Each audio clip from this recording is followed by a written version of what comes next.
سلام تماشاان و بینرین هیجاین تیشک تیوی اون لهر جیه که جیهان و بتایبت کردستانی بن هیویام تندرستی و ساخلمیا و بینرین هیجایا ام وی جاریجی وکی برنامه این بوری لدر حق نودارین کرد به بینرین هیجارنه ام وی جاریجی باسا نوداری کرد ما مستقانع بکن ما مستقانع هلبستوان گندیان جوتکار کتکار و بلنگازان بو هر لو ماجی جیره دگوتن هلبسوانه بندستان. جیانا مامستقانه دو بشان ده بکتی. بشا یکان مامستقانه هی خورده دبن باندورا روحانیان ده مازن دبه و هن هلبستین خواه تصوفی دبیجه. ویدامه هش هشمندیه کی نتوی و جواکی ده هندری ویده نهاتو بو آفراندن. دپشا دویمین آجیانا خواده ده گوهرین. دبینه کو نتوا کرد دبن داگیرکریه کی گرانده دناله نه آزاد نجی سربخواه. هجار او بندست هاتنه تپسر کرن. حال داده کو خلکی خواه هشیار بکه. راکل سر پیان کو جبو شورشکی نتوی شر بکن و تی بکوشن. ما مستقانه جبو خلکی خواهیتی تپسر کرن به هلبستین خواه دبر رونیک و رینیشان درک. دخوازه کو جوان نزان جبو پاشرو جان نتوا خواه بنویس و چالاکین واتدار ولات خواه جبن دست سردستیا داگیر کران رزگار بکن. کرم کن ام بهاره میزه بکن بزانن هلبسوان ما مستقانه جیانا خواه چا در باز کیه و چاوا بویه هلبسوان کرم کن بینر بن.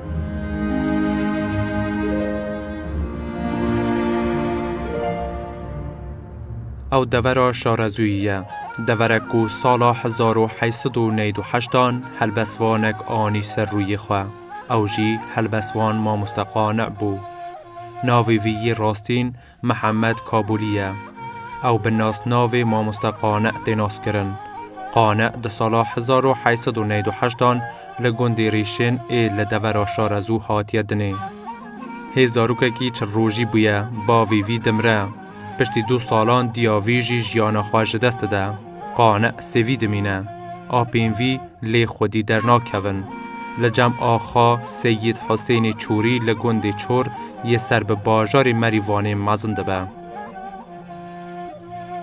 قانع هلبسوان دوی باجاری ده مزنده به باجارک که هزاران نفش قانع دیده ری بازاوی دشوپینن او مریوانه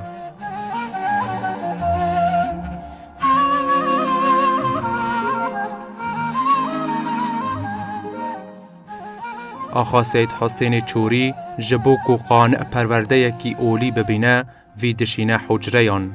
دماکو دبا فقی جبو دبارا خواه گندین مریوان دگرکو فقیتیه بکه.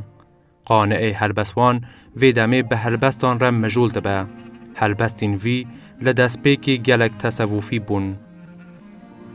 حجرین اولی و خویندن قرآن پیروز و فقیتی باندور لسر هشمندیاوی دادنه او بو صدم کو هلبستین وی دست پیکی تصوفی بن.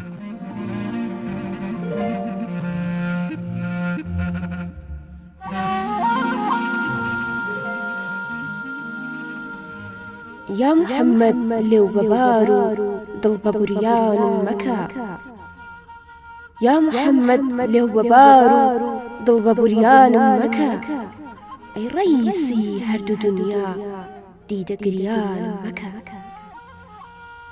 دست اجنو چاوریگی دست یاران مکه دست اجنو چاوریگی دست یاران مکه من که آلی تم زلیلی باری عصیان مکه غیر قابی رأفتت با کس ناخوان مکه غير قاپی رأفتت بۆ کەس سەناخوانم مەکە.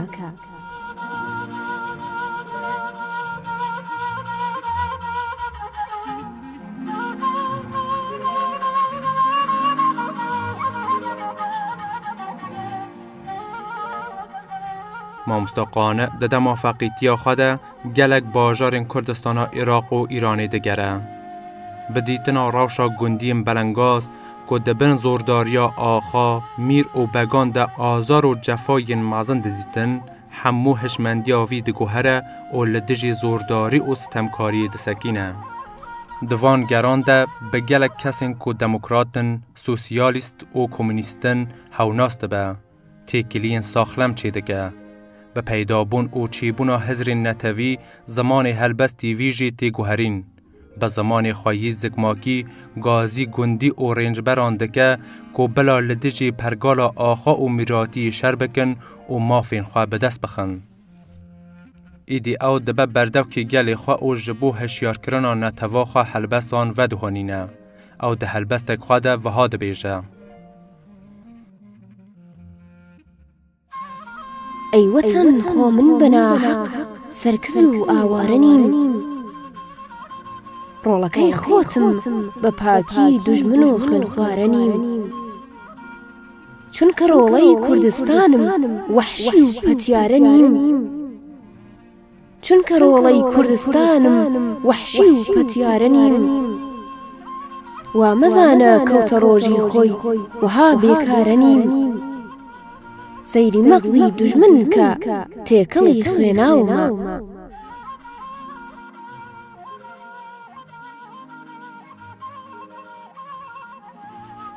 قانعê helbestwan û neteveperwer diçe bajarên wekî Sine, Seqiz, Bane, Mihabad û Hewlêr û Silêmanî û gelek bajarên din ên Kurdistanê. Li van bajaran mirovên bindest û hejar ji nîz ve dibîne û nas dike. Helbestên welatparêz, yekîtîxwaz, azadîxwaz di jî faşîst û kolonyalîstî dinivîse. Qanعê helbestwan li vê dema jiyana xwe li dijî faşîzma dagîrker e. Şerê duyemîn yê cîhanê bandorê didanê ser vî û di helbesta xwe ya binavê eger mirdim de hem li dijî faşîzma Hitler hem jî li ser razgarkirina welat disekîne.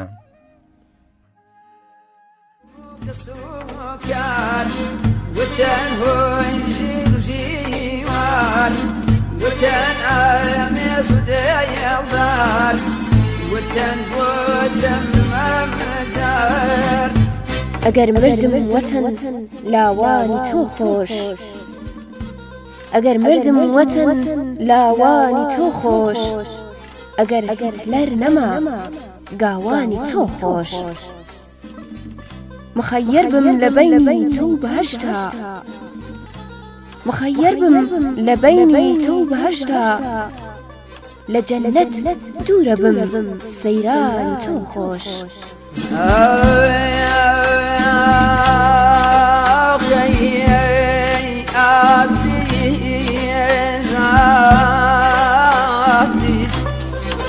اگر مردم وطن لاوانی تو خوش، اگر ظالم نما دوروانی تو خوش. مخیر بم لبینی تو بهایشتا، لجنة ودور بیم سیروانی تو خوش. اگر خوکان ایش امرو نمیینیم، وطن ربی وطن خواهانی تو خوش.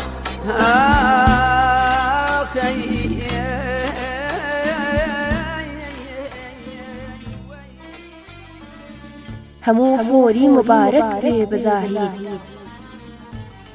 هەموو حوری مبارک بێ بەزاهید، لە بۆ من هەرگچ و غیلمانی تۆ خۆش.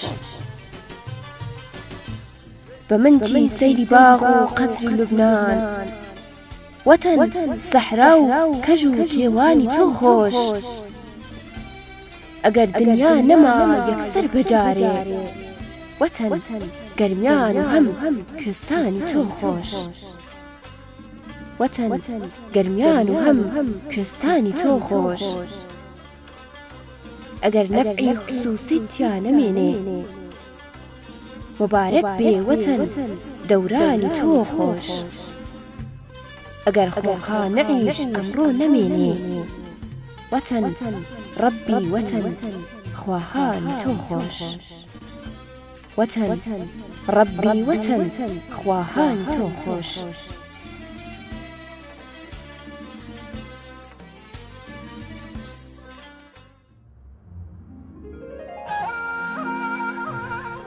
مامۆستا قانع یەکیتی خازە ناخوازە عشیرین کوردان دنابەرا خەدە شەر بکن و ئالیکاریا دژمنی کوردان بکن ده هەلبەستا خەیا وەسیەتنامەدە بانگ دەکە عشیر گۆران ئەردەلانی هەرکی بەختیاری و یێندن بلا دەستی هاو بگرن و ji bo Kurd û Kurdistanê bibin yek û tê bikoşin.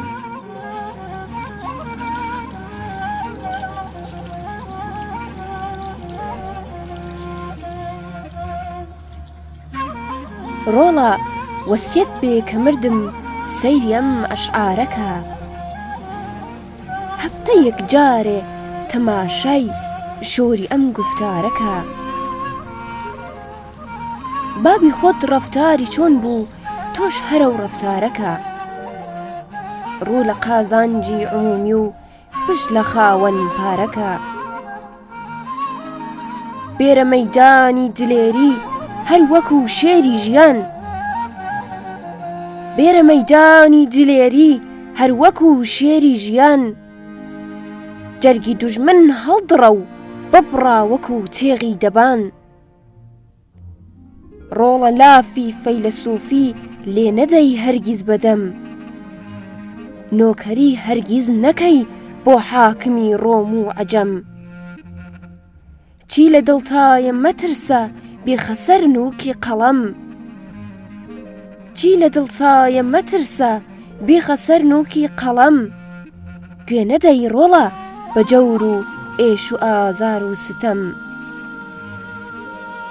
ڕاپەڕە و بانگێ بدە بۆ خزمەتی کوردی زمان بەرخینێر بۆ سەربڕینە نەک لە بۆ دۆشین و ڕان بەرخینێر بۆ سەربڕینە نەک لە بۆ دۆشین و ڕان ڕۆڵە دایم چاوەڕوانی هەڵمەتی شێرانە بە دوژمنێکی زۆڵە کوردی نۆکەری بێگانە بە کەوتە ڕۆژی خۆی خەریکی تۆڵەی دوولانە بە ڕۆحی شیرینت دەرێنە بۆ دەوای دەردی گران ڕۆحی شیرینت دەرێنە بۆ دەوای دەردی گران ڕووکەرە قەندیل و ئاکۆ هەر بڵێ یا نیشتمان ڕووکەرە قەندیل و ئاکۆ هەر بڵێ یا نیشتمان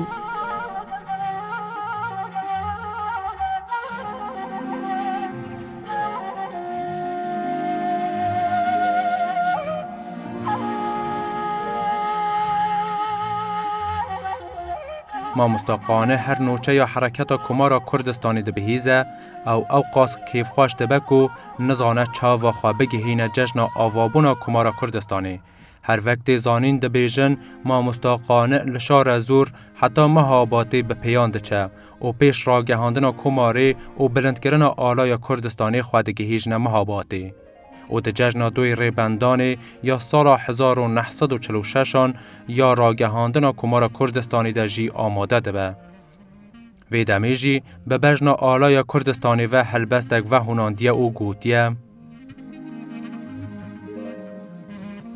ای آلای برزی سی رنگی جوان ای آلای برزی سی رنگی جوان هر شکاوه بی تا آخر زمان سورت نشانەی شەهیدانمانە سەوزیت نیشانەی دڵودانمانە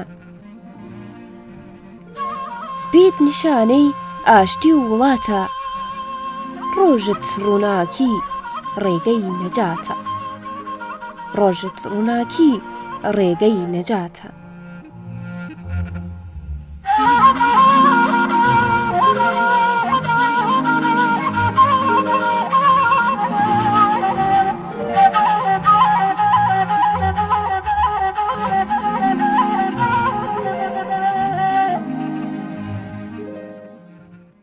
او دنگجی یه مامستا قانع کو بو یکم جار لسالا 1961 لگند بوبان ایسر به پینجوینی هاتیت مارکرن.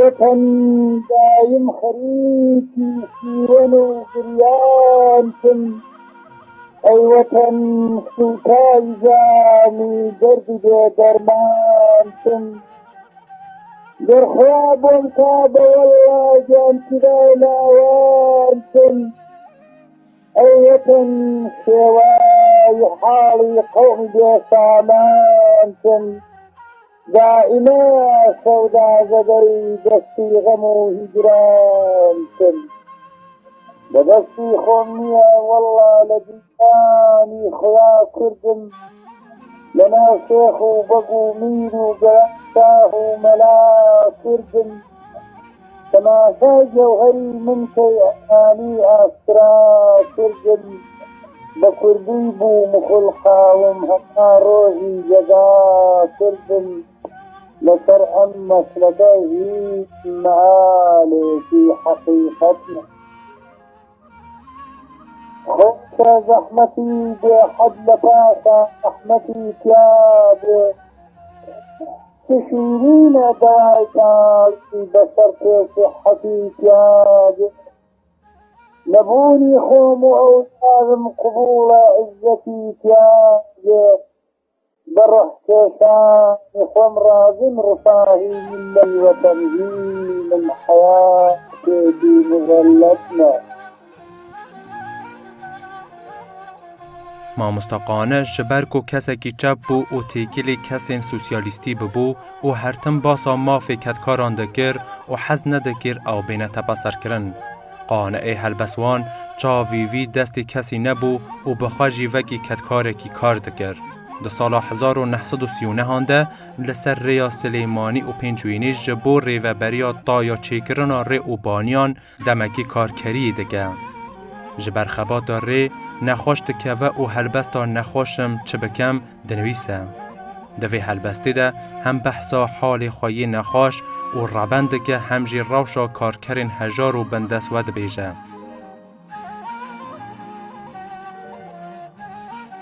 چکوته بو لپی با پیری منده چکوته بو لپی با پیری منده هرو کوته انیمه لاقی میران با او پتکی که خنکانی براکم اخنکینم هزار آغا و خانان بهیز و کوششی کاریگرانم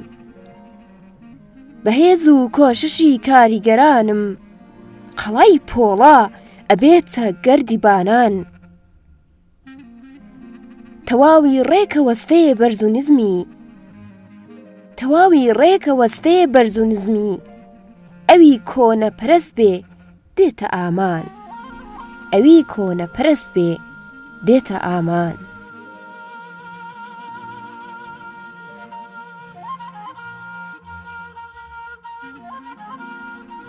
او هلبسوان ولات پرور آخا کردستانی جه هر تشتی زیده تر حز دکر و پیوا کردستان هر تمی لسر زاریوی بو و گلک جاران جی دناو هلبستین خواده بکار آنیه و ده گلک هلبستین خواده دلالی و خواشکی یا کردستانی به زمانه کی ساده نویسیه. لهلبستا خوایا خاکت بنرخه تد تشتی مینا آخا کردستانی گرانبها و گرینگ نابینه.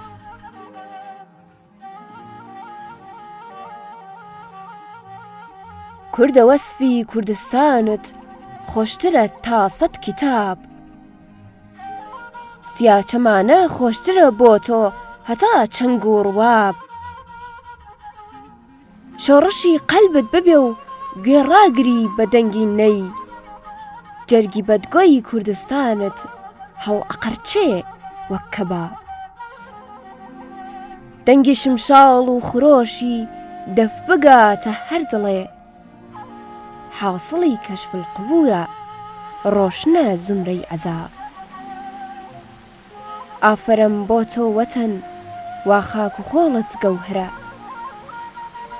ئافەرم بۆ تۆ وەتەن وا خاک و خۆڵت گەوهرە غەیرە مەحسوورە تەعامت زۆر و بێ حەد و حیساب من لە دنیادا هەوارم ماڵە گەورە و شێرە بێ. ڕۆژی مەحشەر چاترم بۆ دەفتەر و نامە و کتاب. مامۆستاکانمان ئەڵێن دنیا نمونەی ئاخرە. تێبفکرێ خۆت ئەزانی کێیە حازر بۆ عەزاب. سابتت کرد قانعە کوردان لە گشت کەس چاترن. سابتت کرد قانعە کوردان لە گشت کەس چاترن. مژدە بێ بۆ کوردەکانی هەرزەکارانی شەباب. مژدە بێ بۆ کوردەکانی هەرزەکارانی شەباب.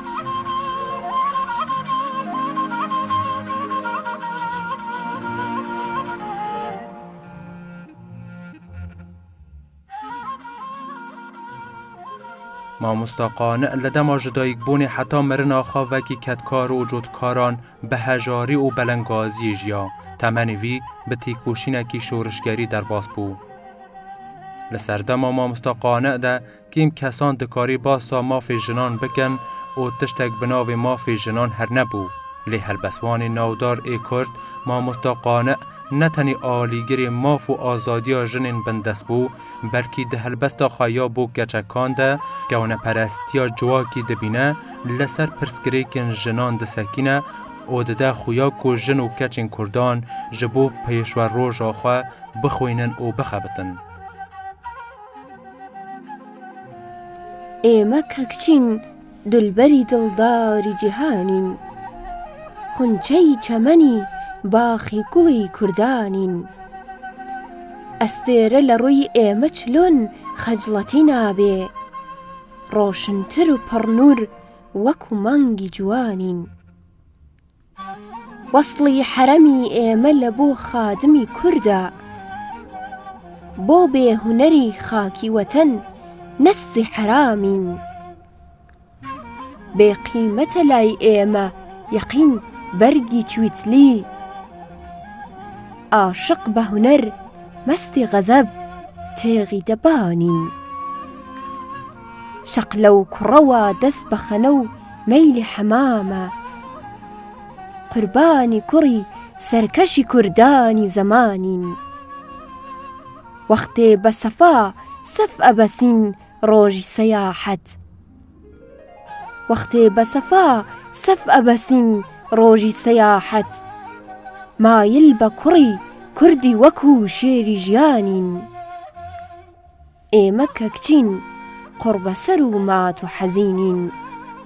بۆ بێکەسی ئەم خاکە جگەرزام و برینین. بۆ بێکەسی ئەم خاکە جگەرزام و برینین.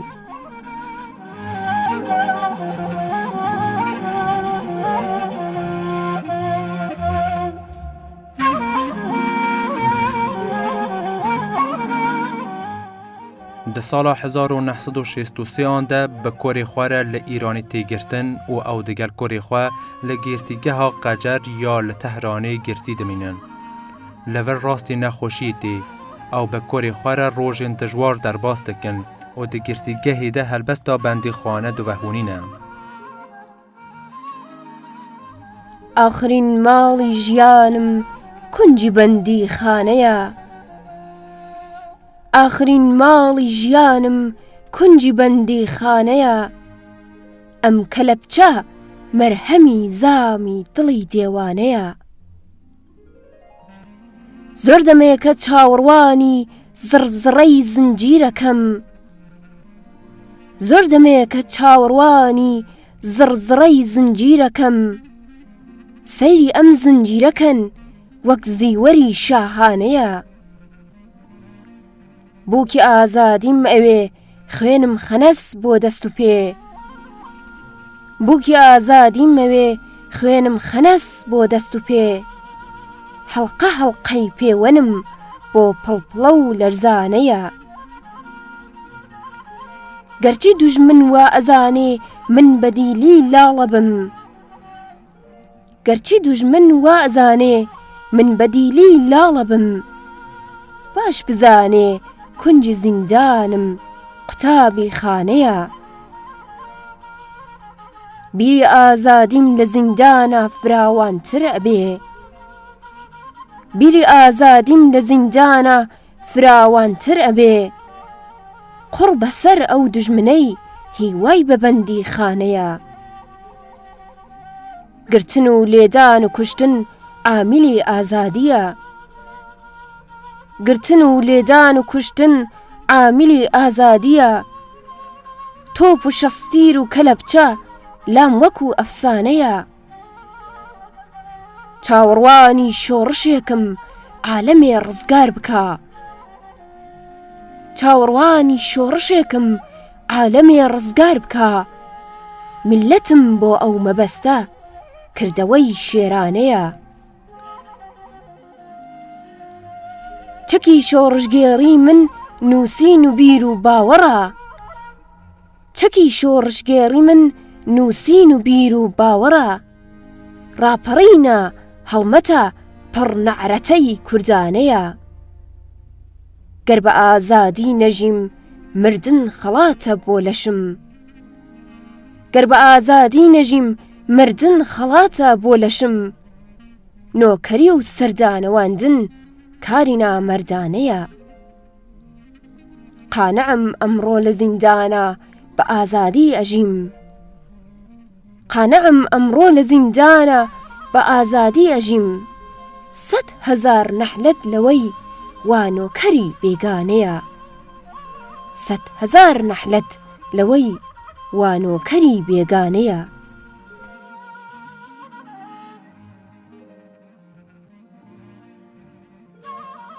دەماکۆ لە گرتیگەهی تێنەبەردان بەر بە دەڤەرە پێنجوێنێڤە دەچە و دەستپێکە بەهارە ساڵا 1965 بە مالباتە خوارە لە گوندی لەنگەدەیی سەربە دەڤەرە شلێرێ ئاکینجی دەبە و هەر بە هەمان نەساخیە لە هەفتی 1965 دە تەمەنی 67 ساڵیەدا دەچە سەر ڕەحمە خودێ و ناوی خاوەکی هەلبەسوانێکی کورد و نیشتیمان پەرڤەر دەهێلە سەرزاری هەر کوردێکی ڤەڵات پەرڤەر